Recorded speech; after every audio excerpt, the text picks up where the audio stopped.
सातवां अवतार है श्री विष्णु जी का। उन्होंने ये बात कही थी श्रीमद् भगवत गीता में, चौथा अध्याय श्री ज्ञान क्रम संन्यास योग का 7वां श्लोक है, यदा यदा धर्मस्य ग्लानिर्भवति भारते अभ्युत्थानं धर्मस्य तदात्मानं सृजाम्यहम्। तो इसका जो मतलब है, हमने सिर्फ कृष्ण जी ने खुद अपनी वाणी से कहा था। वहां एक वट वृक्ष था कुरुक्षेत्र में, अर्जुन था और रथ थे। उन्होंने ये बात सुनी थी कि जब जब धर्म की हानि होगी, यदा यदा धर्मस्य, जब तक धर्म की हानि होगी तो मैं उस चीज के लिए अवतरण होगा। ग्लानिर्भवति भारते, उस भारत में, इस राष्ट्र में मैं अवतरित होता रहूंगा, अवतार लेता रहूंगा कि जब जब धर्म की हानि होगी मैं अवतार लेकर के सृजाम्यहम् यानी सृष्टि का सर्जन करूंगा मैं। दोस्त आप देख रहे हैं प्रदीप सरोज ऑफिशियल और मैं हूं आपका दोस्त प्रदीप सरोज। स्वागत है दोस्त आज की इस वीडियो में। और आज इस वीडियो में हमारे साथ एक ऐसे शख्स हैं जो कि भक्ति भावना में बहुत जबरदस्त तरीके से विश्वास रखते हैं और बताएंगे आज आपको भक्ति से रिलेटेड कुछ ऐसी बातें जो शायद आपने कभी जिंदगी में नहीं सुनी होगी। बने रहिएगा इस वीडियो में, आज आपको वो जानकारी मिलने वाली है क्या भक्ति करने से दिल को सुकून मिलता है, खुशी मिलती है, ऐसी कौन सी चीजें हैं। आजकल लोगों को देखा जाए तो लोग भक्ति पर बहुत कम विश्वास रखते हैं, लेकिन आज आपको बहुत ढंग से और बहुत अच्छे तरीके से बताएंगे कि भक्ति करने से क्या क्या फायदे हैं और इससे क्या हो सकता है। आजकल इतना ज्यादा टेंशन होती है इंसान के पास कि हर तरफ उसे सिर्फ परेशानियां नजर आती है, लेकिन भक्ति करने से ऐसा कहते हैं लोग कि ये सब चीजें कम हो जाती है। चलिए देखते हैं कि कितनी सच्चाई है और क्या बोल सकते हैं। स्वागत है आपका। धन्यवाद। क्या नाम है आपका? अंशुल उपाध्याय। चलिए बहुत अच्छा। हमारी ऑडियंस को अपना एक इंट्रोडक्शन परिचय दे दीजिए थोड़ा। मेरा नाम अंशुल है और हम दिल्ली में रहते हैं। चलिए अब आप बात करते हैं कि भक्ति में आप विश्वास रखते हो? बहुत ज्यादा। कैसे, मतलब आज को यूथ है, यूथ को देखते हुए देखा जाता है, क्यों यूथ को देखते हो? क्योंकि लोग भक्ति पर बहुत कम विश्वास रखते हैं, तो कैसे आप विश्वास रखते हो? क्या दुनिया में भगवान है? देखिए, भगवान है तो शैतान है तो भगवान भी है, बुराई है अच्छाई भी है, दिन है तो रात भी है। तो उसी तरीके से हमारी भक्ति है तो हमारी भावना भी है, भाव जुड़े हुए हैं हर चीज के, हर चीज की भावना है। हर धर्म यही सिखाता है कि एक अच्छी तरीके से हमें रहना। कर्म क्या सिखाता है? धर्म सिखाता है कर्म क्या करना है। तो जो भी हमें कर्म करना होगा वो हमें धर्म से सीखना होगा। तो धर्म सीखेंगे तभी हम कुछ अच्छे कर्म कर पाएंगे, वरना हम सारी जिंदगी बुरे कर्म करते करते निकल जाएंगे, हमें ये पता ही नहीं चलेगा कि हमने करा क्या। बिल्कुल बिल्कुल। तो ये चीज है। एक चीज मैं आपसे जानना चाहूंगा, आजकल देखा जाए तो लोग भक्ति पर बहुत ज्यादा विश्वास रखते हैं, कर्म पर कम, मतलब कर्म नहीं करना चाहते हैं, फल की इच्छा पहले करते हैं। उनके बारे में आप क्या बोलना चाहोगे? देखिए, कर्म की इच्छा बिना करे फिर हम फल कैसे उगाएंगे? पेड़ नहीं लगाएंगे तो और फल के लिए हम बैठे रहेंगे अपने घर की फल आएगा फल आएगा फल आएगा, लेकिन फल नहीं होगा। वहाँ पे घास ही उगेगी। बीज उगाना पड़ेगा, एक धर्म का बीज उगाना पड़ेगा, ज्ञान का बीज उगाना पड़ेगा। जब बीज ज्ञान का और धर्म का उगेगा तो हमारे साथ साथ उसके साथ कर्म और हमारा जो मतलब मानसिकता है, हमारी आत्मा और परमात्मा से जो मिलन होगा ना, फिर उस चीज को लेकर के हम ऐसी शक्ति प्रदान करती है हमें परमात्मा। पॉजिटिव एनर्जी जो होती है, हम समझते हैं साइंस की भाषा में पॉजिटिव एनर्जी है, नेगेटिव एनर्जी है। तो साइंस भी मान चुकी है कि पॉजिटिव एनर्जी है। तो उस पॉजिटिव एनर्जी को लेने के लिए हमें एक बीज ज्ञान का उगाना ही पड़ेगा। एक छोटे से बीज से शुरुआत करेंगे और उसको फिर बहुत बड़ा पेड़ लेंगे। जब हम फल खाएंगे ना, वो सारे फल हम ही खाने वाले और औरों को भी खिलाओ। लेकिन देखा जाए ये तो भक्ति किसी स्कूल में बताया जाता है, भक्ति को लेकर किसी स्कूल में या कभी कॉपी किताब में गीता तो लिखी गई है ना, गीता लिखी गई, लेकिन गीता के बारे में हमारे स्कूलों में बताया जाता है। हाँ जी, देखिए गीता में हमारे जो कुछ बताया गया है, बताना नहीं है, वो एक तरह से एक हमारे श्री कृष्ण जी अवतार हुए थे। 7वां अवतार है श्री विष्णु जी का। उन्होंने ये बात कही थी श्रीमद् भगवत गीता में, चौथा अध्याय श्री ज्ञान क्रम संन्यास योग का 7वां श्लोक है, यदा यदा धर्मस्य ग्लानिर्भवति भारते अभ्युत्थानं धर्मस्य तदात्मानं सृजाम्यहम्। तो इसका जो मतलब है, हमने सिर्फ कृष्ण जी ने खुद अपनी वाणी से कहा था। वहां एक वट वृक्ष था कुरुक्षेत्र में, अर्जुन था और रथ थे। उन्होंने ये बात सुनी थी कि जब जब धर्म की हानि होगी, यदा यदा धर्मस्य, जब तक धर्म की हानि होगी तो मैं उस चीज के लिए अवतरण होगा। ग्लानिर्भवति भारते, उस भारत में, इस राष्ट्र में मैं अवतरित होता रहूंगा, अवतार लेता रहूंगा कि जब जब धर्म की हानि होगी मैं अवतार लेकर के सृजाम्यहम् यानी सृष्टि का सर्जन करूंगा मैं।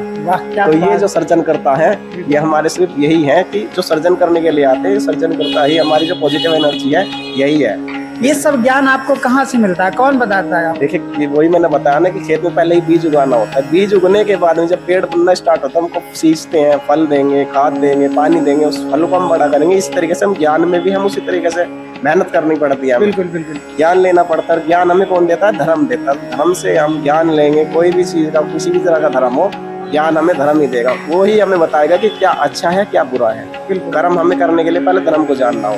बिल्कुल। कहना है कि अगर आपको अपने टैलेंट को, अपने ज्ञान को बढ़ाओगे, कब जब आप धर्म के बारे में जानोगे। आजकल के लोग देखा जाए तो इन सब चीजों में बहुत कम विश्वास रखते हैं, इंटरेस्ट रखते हैं। आजकल सबसे ज्यादा किन चीजों में लोग इंटरेस्ट रख रहे हैं आपके हिसाब से, आपके दिमाग के हिसाब से, टैलेंट के हिसाब से बताइए, आजकल किस हिसाब में लोग ज्यादा जा रहे हैं? देखिए आजकल के युवाओं का एक मानना है मेरा तो कि आजकल के युवा जो सब कोई धर्म की तरफ नहीं जा रहा, सब जो है अधर्म और गलत कार्यों की तरफ जल्दी आकर्षित होते हैं। तो वही बात है कि अपने युवाओं से मैं कहना भी चाहता हूँ कि भाई अपना थोड़ा धर्म की तरफ बढ़े। जो भी कार्य उन्हें करना है वो धर्म की मर्यादा में रह करके करें तो बहुत अच्छा उसका प्रभाव पड़ेगा उनकी जिंदगी पर, उनके घर पर, परिवार पर, यानी पूरे मतलब बिल्कुल समझ हर चीज पे। अभी देखा जाता है हाल ही में अभी एक सनातन धर्म का एक वो बाबा बागेश्वर धाम ने निकाला, उसके बारे में क्या आप सुने हो कुछ? जी बिल्कुल, सनातन धर्म का जो परचम लहराने के लिए हमारे देवकीनंदन ठाकुर जी है वृंदावन से, वो भी अभी आए हुए थे, दिल्ली आए हुए थे। अभी पूर्णिमा दीदी आई हुई थी चांदनी चौक में, और सनातन धर्म का परचम लहराने के लिए बागेश्वर धाम के महंत बहुत ही तपस्वी, बहुत ही ज्यादा तपस्या कर करके उन्होंने इस मुकाम पर पहुंचे हैं कि आज उन्होंने हमारे सनातन धर्म को एक बहुत ऊंचे युवाओं को भी पहल दिया। यानी बहुत सारे ऐसे युवा हैं जो उनसे जुड़ चुके हैं और जुड़ना भी चाहते हैं। तो ऐसे ऐसे संत और महंत हैं हमारे यहाँ के जो बहुत ही ज्यादा युवाओं को आकर्षित करे, जैसे हमारे प्रेमानंद महाराज जी हैं। हाँ, ये उनकी तो बातें सुन करके एक युवा से लेकर छोटे बच्चे से लेकर एक बड़े बुजुर्ग तक की मैं बात कहूँ तो उनकी बात को सुनने के लिए वो ऐसे बैठते हैं रोड पे 3 बजे जाकर के, सुबह 3 बजे 2 बजे उनकी यात्रा के लिए वहाँ पे वो बैठते हैं जाकर के। PhD MA SA PSC जो बड़े बड़े मतलब अधिकारी हैं, वो अपनी छोड़ कर वहाँ पे जाकर उनका इंतजार करते हैं सिर्फ सुनने का, सिर्फ दर्शन पाने के लिए। तो ये शक्ति है सनातन धर्म की, पॉजिटिव एनर्जी की, और उनके तेज की, जो उनका तेज है, महंतों का जो तेज है वो तेज झलकता है सामने। वाह क्या बात है, कितने गजब के अच्छे विचार है आपके। वाकई में देखा जाए तो जो ये सनातन धर्म का जो ये यात्रा निकली है, ये क्या लगता है आपको, क्या मैसेज दे रही है आज के समय में देखते हुए? आज के जो युवा हैं उनके लिए क्या कोई बड़ा मैसेज जा रहा है? देखिए मैसेज बहुत बड़ा जा रहा है इस चीज के लिए। जो यात्राएं निकल रही हैं, जो भी हमारे सनातन धर्म के लिए पहल हो रही है, किसी भी चीज को करने के लिए हमारी पहल होती है। जैसे राम मंदिर को करने के लिए हमारी पहल हुई थी, सबने जाकर के वहाँ झंडे लहराए थे। एक दिन सोचा था सबने मन में कि हाँ हम राम मंदिर का बनाएंगे, उद्घाटन करेंगे। तो देखिए वही पहल है सनातन धर्म को एकजुट करने की।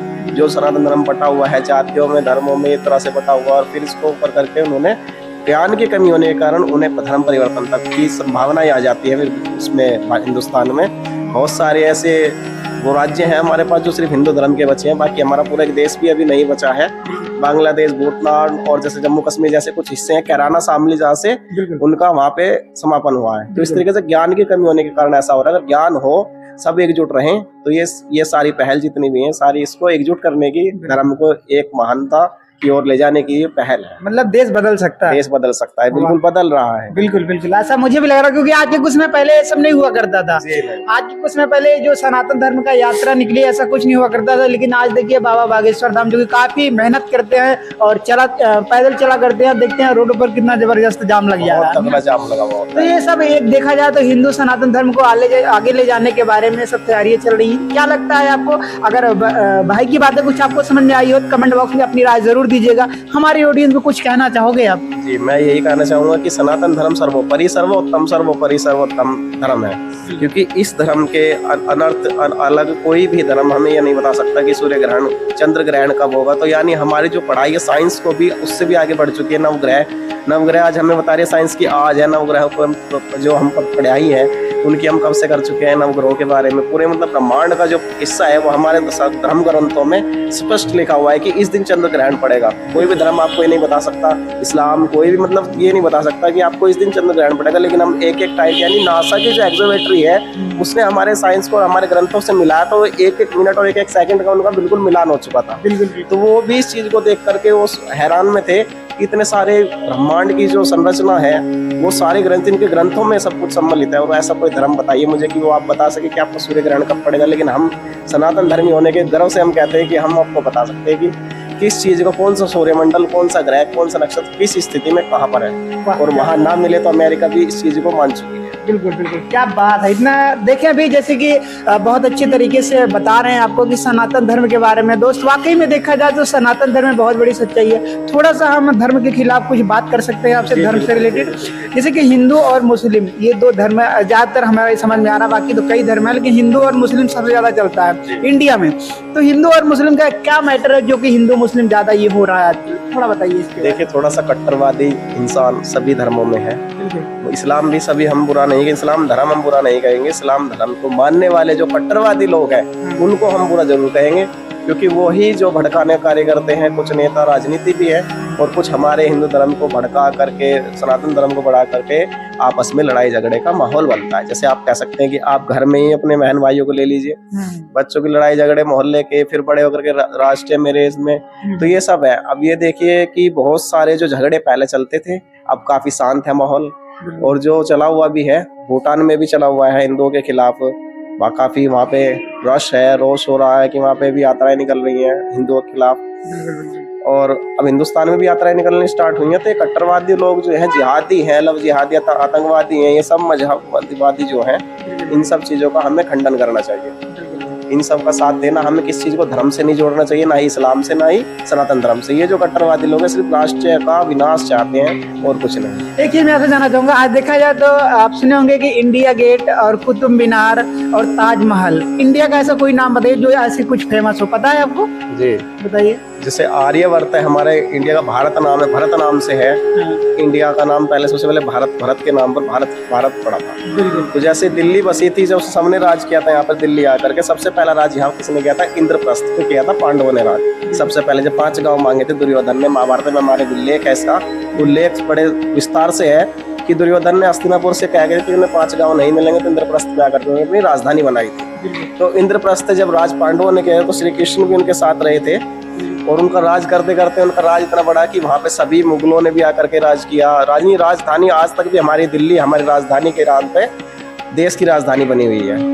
ग्रेट, अच्छा लगा, बहुत अच्छा लगा। तो जैसे कि आप देखिए, कैसा लगा आपको? क्या कैमरे के सामने फर्स्ट टाइम हुआ? नहीं जी, मैं काफी बार आता रहता हूँ। कैसा लगा आपको? बोल। बहुत अच्छा लगा। चलिए, मुझे भी खुशी हुई आपसे इतनी बातें सुनकर। वाकई में दोस्त, अगर आपको वीडियो पसंद आया है तो चैनल को सब्सक्राइब करके और इस वीडियो को शेयर करिए ज्यादा से ज्यादा लोगों को, ताकि सनातन धर्म के बारे में लोगों को अच्छी से जानकारी मिल सके।